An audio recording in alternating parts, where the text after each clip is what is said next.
Right. Get ready for some serious chills, folks, because today we're going deep, deep into the world of The Ring. Oh, yes. The Ring, a franchise that's, well, it's really seeped into our culture, hasn't it? Totally. I Yeah. mean, who hasn't seen that image of, her crawling out of the TV? It's hmm iconic. Oh, Yeah. absolutely. It's one of those images that just stays with you, and it's not just, a cheap scare tactic. Right, right. It speaks to something deeper, about our fears of technology, of isolation, of these kind of like unsettling stories that we all share. Like those urban legends, those creepy pastas. Exactly, exactly. And you've given us a ton of material to dig into Oh, here. yeah. We've got excerpts from pasted text. We're going to Yeah. try to piece together just what makes this franchise tick.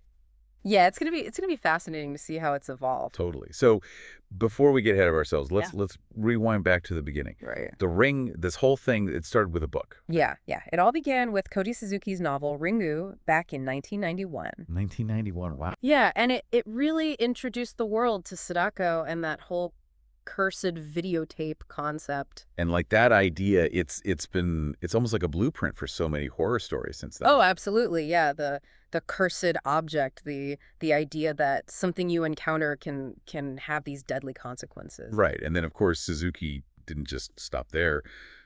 He wrote sequels, Spiral, Loop, and things got like even more complex. Yeah, he started to weave in elements of science fiction, really kind of blurring the lines between the supernatural and like the Red scientific, like is it a ghost? Is it a virus? Is it something else entirely? Exactly. Yeah, and in Spiral he explores this idea that the curse could actually be transmitted biologically. Wow, that's wild. It's almost like a precursor to those anxieties we have today about, viruses and And pandemics. how things spread in the digital age, right? Exactly. So we have the books, this foundation, but then it jumps to the screen. Yeah, yeah. In 1998, Hideo Nakata brought Ringu to life, in a way that really captured the world's imagination. Oh yeah, this is the film that like put J horror on the map, right? Absolutely, Yeah. absolutely. It was just so effective in its use of atmosphere and these really unsettling images. Like it wasn't just about jump scares, it was about this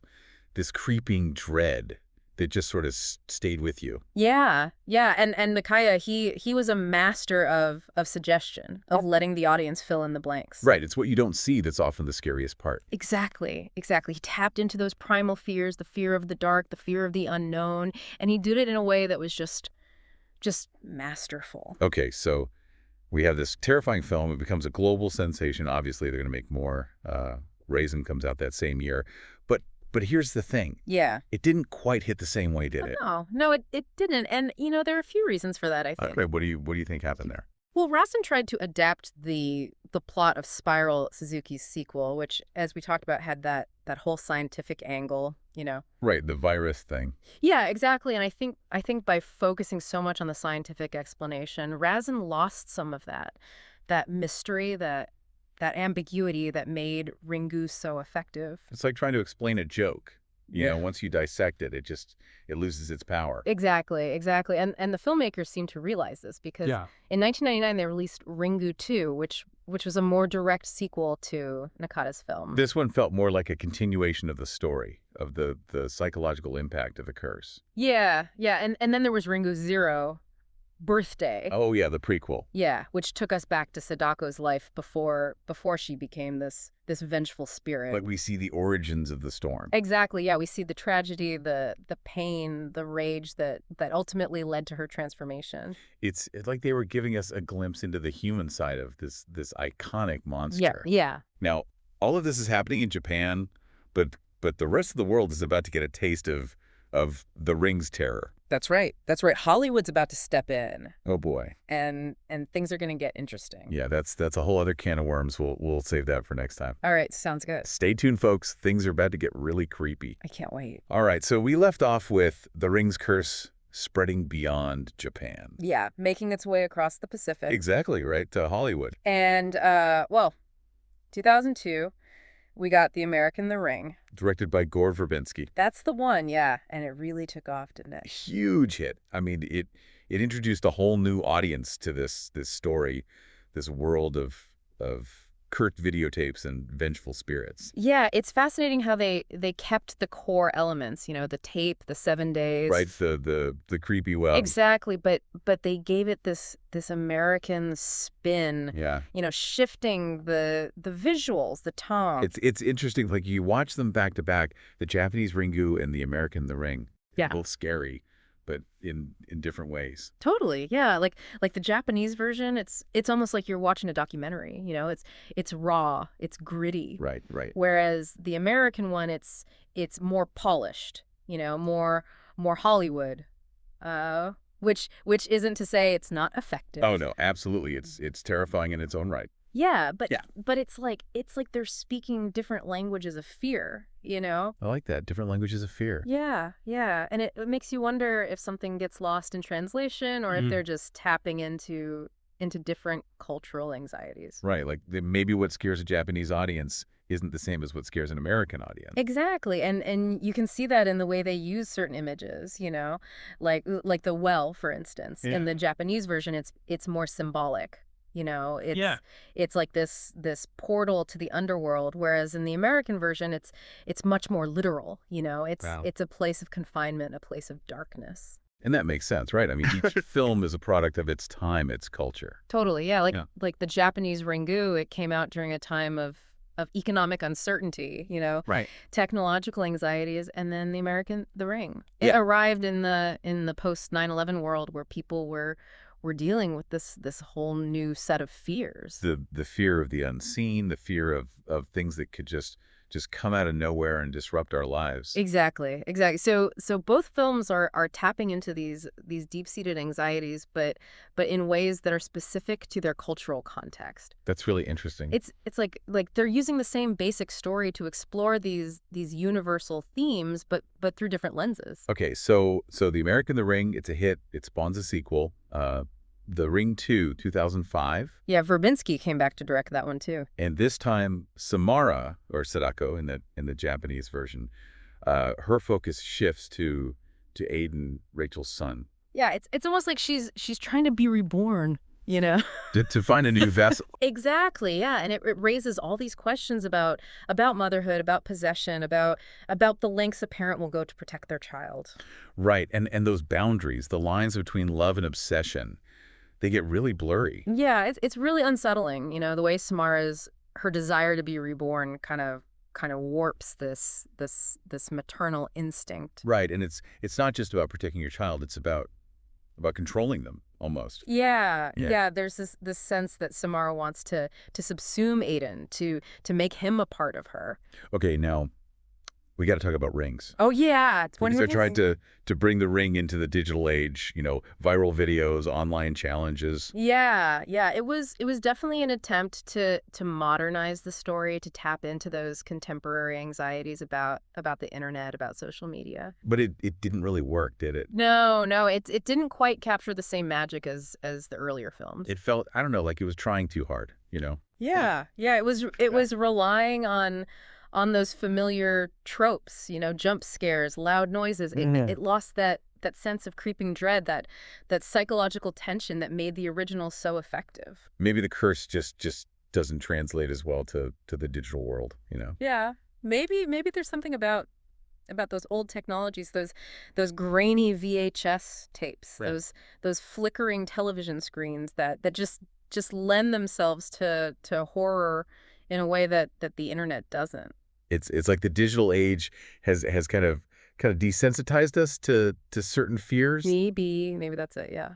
Okay, so we've got these sequels, these remakes, but then there's this other side of the Ring franchise that we have to talk about. Yeah, the spin-offs, the crossover. Exactly, like Sudoku versus Kayako. Oh, that one's a lot of fun. It's like the ultimate horror movie showdown, right? Yeah, you got Sadako from The Ring going up against Kayako from The Grudge. John. Yeah, and it's as crazy as it sounds. It's definitely more on the campy side, Yeah, it's not trying to be high art. It's just a good time. Like it's a monster mash, a horror movie monster mash. Exactly. And then there's the 2019 reboot, just called Sadako. Right. This one went back to Japan, tried to update the story for the age of social media and viral videos. Yeah, it's interesting how they they keep trying to find new ways to make the curse relevant, you know? To tap into those contemporary anxieties. Exactly. Yeah, like how would a curse like Sadako's manifest in today's world in this hyper-connected digital landscape? And that's a question that I think is worth exploring. Oh yeah. Yeah, it's a question that really gets to the heart of what The Ring is all about, you know? Okay, so we've talked about the films, the different interpretations, the spin-offs, but there's another layer to this franchise that I think is really interesting. Yeah. It's not just about scares. It's a story that has inspired a lot of analysis, a lot of interpretation. Oh, absolutely. Yeah, there's so much to unpack, you know? Like some people see Sanko as a symbol of female rage, of the way that women's voices are often silenced. Yeah, that's a really interesting interpretation, especially when you consider, you know, her backstory, the way she was treated, the injustice she suffered. And how she spreads the curse, right, Oh my through God. through a television, which is traditionally seen as a domestic object. Exactly. Yeah. Yeah. It's like she's invading this male-dominated space, you know? And disrupting those traditional power structures. Yeah, and this ties into another theme that runs through the franchise, the breakdown of family structures. Right, like in the American adaptation, Rachel is a single mother. Yeah. She's struggling to protect her son. And in The Ring too, Samara's desire to be reborn through Aiden, it really complicates that mother-child dynamic. It's like the curse itself is a reflection of these anxieties about changing gender roles, about the fragmentation of the family. And about these forces that threaten to disrupt our sense of order, our sense of stability. It's heady stuff, you know. It's not just a horror movie. It's a cultural artifact. Exactly. Yeah, it's a story that's resonating with us on multiple levels. Okay, but before we get too lost in all the symbolism and the deeper meaning, Yeah. let's take a step back and appreciate The Ring for what it is, you know. Yeah, a masterclass in visual storytelling and atmospheric horror. Exactly. It's Mm. those images, those sounds, those little details that really get under your skin. Yeah, yeah, like the grainy visuals of the cursed videotape, the haunting image of Sadako emerging from the screen. Right. It's not just about what you see, it's about what you don't see. Yeah, the things that are left to the imagination, the things that lurk just beyond the frame. It's that feeling of unease, of something being just out of reach. And that's what makes The Ring so effective, you know? It sticks with you. It gets under your skin, it haunts your dreams, it makes you question the very nature of reality.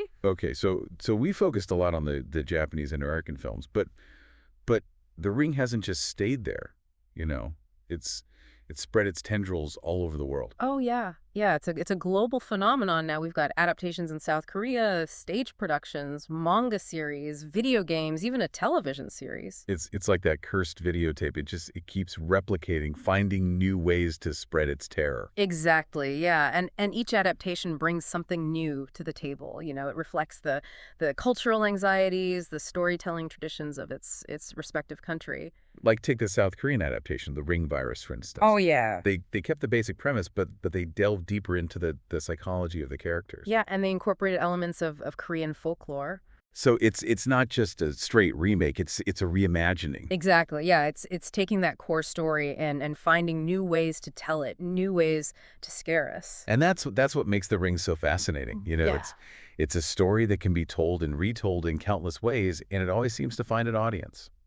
Yeah, and it's a testament to the power of the original, you know. Rengu, yeah. Yeah, that film it really was a game changer. It redefined horror cinema. And its influence is still felt today. You Oh, know, absolutely. Yeah, you see it in so many contemporary horror films. That emphasis on atmosphere, on suspense, on psychological tension Right. rather than just gore and jump scares. And let's not forget Sadako herself. I mean, she's become a true icon of horror. Oh yeah. Yeah, she's right up there with Freddy Krueger, Jason Voorhees, Michael Myers. Her image, that long black hair, the white dress, the way she moves, It's unforgettable. it's pure nightmare fuel. Yeah, she's become this symbol of vengeful female power, of the rage and sorrow that can fester when voices are silenced. And that image of her crawling out of the television, Yeah. it's brilliant. Yeah, it's like this metaphor for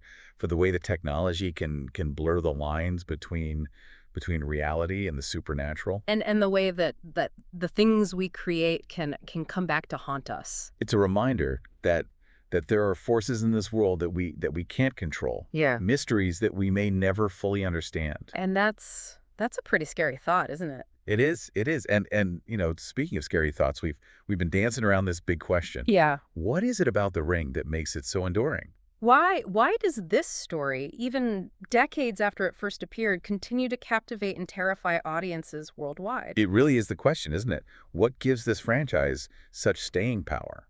Well, we've been talking about these deep-seated fears, right? The kind of fears that have been with us, well, forever. Like the fear of the unknown. Exactly, yeah. Death, the feeling that we're not really in control. Right, right. And the ring, it takes those fears Right. and it gives them a form, you know. It gives them a face, a name. Sadako. Sadako, yeah, and it's not just about the scares. It's about that lingering unease. That feeling that maybe there are things out there that we just can't explain, Exactly, yeah. Like you turn off the TV, but you can still see her. crawling out of the screen. Yeah, yeah. That image, it sticks with you, and it plays on our fascination with urban legends. Those stories that we tell each other, warnings about the things that go bump in the night. Right, and the ring, it taps into that primal fear of the unknown, the fear of the things that we can't control. Yeah, it's also about technology, isn't it? Oh, absolutely, yeah. From VHS tapes to the internet, the ring has always reflected our anxieties about the tools we create. And how those tools can be used against us. Exactly, yeah. And we live in this hyper-connected world, but in some ways we're more isolated than ever.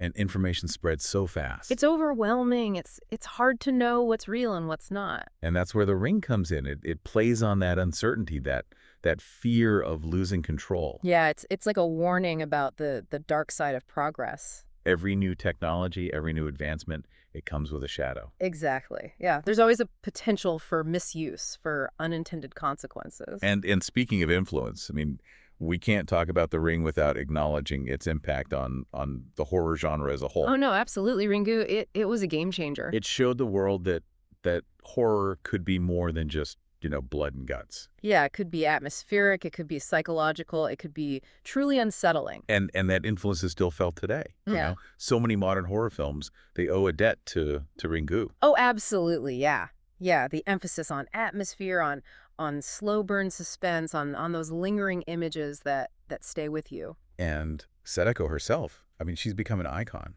Oh yeah, she's right up there with Freddy, with Jason, with Michael. That long black hair, the white dress, the way she moves. It's terrifying, but it's also kind of mesmerizing, isn't it? Yeah, there's something about her that draws you in. She's become this symbol of female rage, of the power of the repressed. And that image of her crawling out of the television, it's brilliant. It's like this metaphor for the way that the things we create can come back to haunt us, The things we try to keep contained, they always find a way to break free. Exactly. Yeah. Yeah. There's this sense that some forces are just beyond our comprehension. Mysteries that we may never fully understand. And that's maybe the scariest thing of all. So I guess as we wrap up here, we have to acknowledge that The Ring is more than just a horror franchise. It's a cultural touchstone. It reflects our deepest fears, our anxieties about the world around us. And the role that technology plays in our lives. Right. It's a story that keeps evolving, finding new ways to scare us, to make us think. And maybe that's the ultimate reason for its enduring appeal. It doesn't offer easy answers. It doesn't tie everything up in a neat little bow. It leaves us with questions, with doubts, with that lingering sense of unease. And honestly, sometimes that's the scariest thing of all. It really is. Well, folks, that's about all the time we have for today. We've gone deep into the world of The Ring. We've explored its origins, its adaptations, its themes. And I think it's safe to say that this franchise, it's got a grip on us. It's a grip that's not going to loosen anytime soon. No, it's not. And, that's not necessarily a bad thing. It's a reminder that horror, it can be more than just entertainment. It can be a reflection of our deepest selves, of our fears or anxieties. And maybe just maybe, by confronting those fears. We can learn something about ourselves, about the world around us. That's a good point. So thanks for joining us on this journey, folks. We'll see you next time for another deep dive into the world of pop culture. Until then, sleep tight.